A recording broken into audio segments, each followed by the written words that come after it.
Thank you for tuning in to my weekly video. This week our nation reached another grim milestone. We've lost another 900,000 Americans to COVID.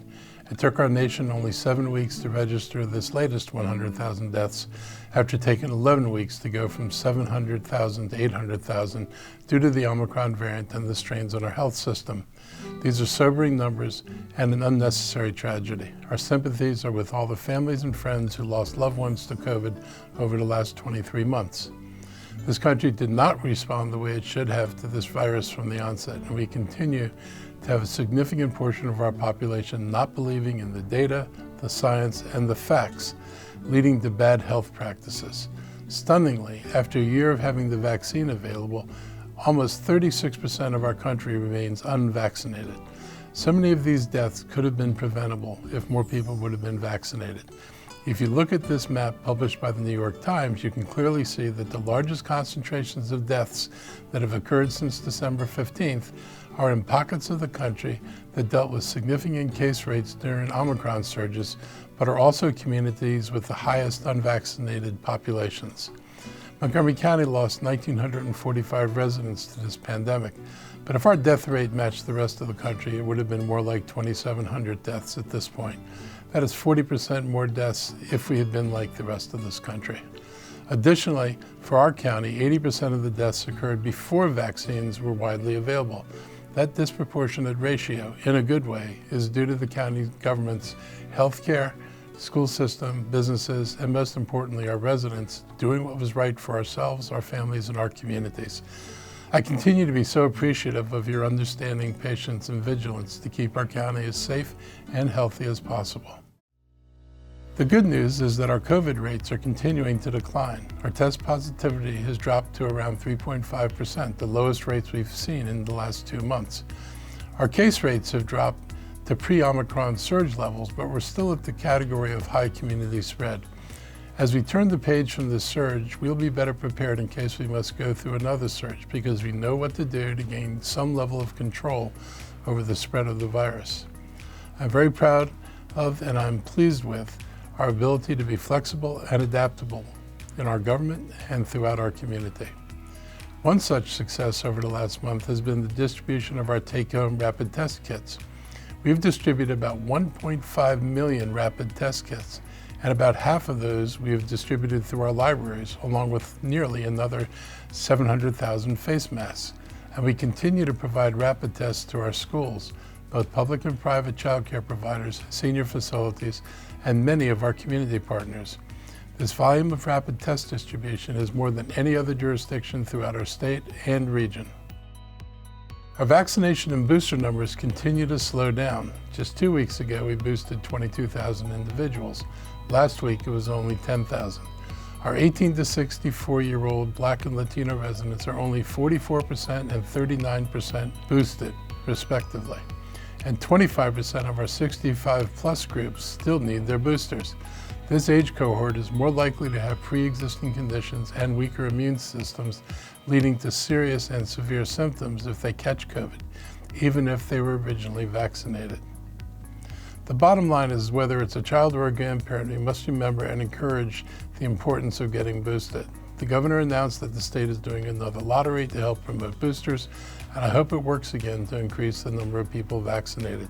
Here in Montgomery County, we're continuing our effort to get more people boosted.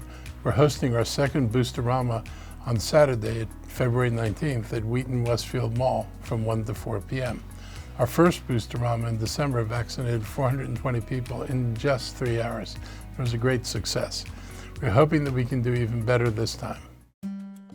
I want to congratulate Dr. Manifa B. McKnight on being selected by the Board of Education as Montgomery County Public Schools' new superintendent.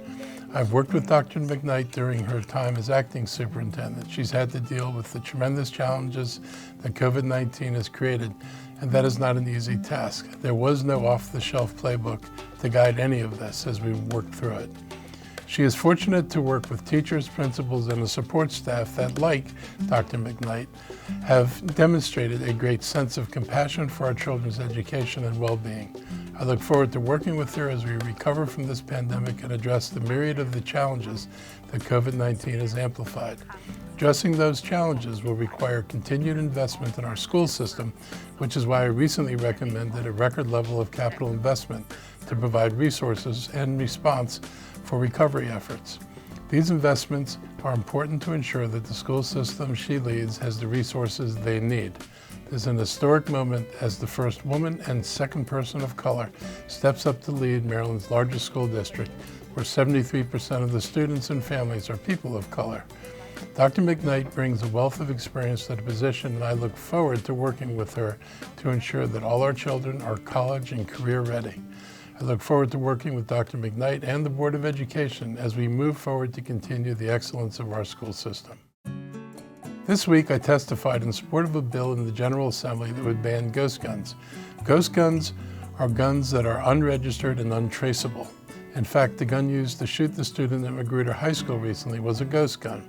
I applaud Maryland Attorney General Brian Frosh for his leadership on this issue, and I want to recognize Delegate Leslie Lopez for a tireless commitment to stop the supply of these guns that are increasingly making their way onto our streets and into our communities and schools. I want to wish everyone a wonderful Valentine's Day and Super Bowl weekend for those of you who follow football. As you make them both the big game and the Valentine's plans and gift purchases, please remember to keep your money in Montgomery County by shopping local, dining local, and celebrating local. Our county businesses were hit hard once again by the COVID surge, and we need to help them as we can. Please check out visitmontgomery.com for great places, events, and locations to spend time this weekend with your loved ones throughout Montgomery County. Also, our county's Department of Transportation is having a Love Flash photo contest on Twitter, where residents can win a prize this month by sharing what they love about the county's first rapid transit service, the Flash Bus. It did not take very long for Montgomery County residents to love Flash, and we hope that they share their thoughts and photos with us through this creative contest. And this Sunday, February 13th, the Wheaton Urban District and Montgomery County Recreation will celebrate Valentine's Day with I Love Wheaton, an afternoon filled with free outdoor fun and activities from noon to 4 on Sunday, February 13th at Marion Friar Town Plaza. Please join us for ice skating, art, crafts, along with food and fun for everyone. There will also be outdoor heat lamps, a fire pit, and a DJ. Black History Commemoration continues. Tune in on Saturday to listen to a poetry read-in celebrating Black History Month. I'm honored to participate, and I'll be reading a powerful poem by Langston Hughes. Thanks for joining me, and I hope you have a good week.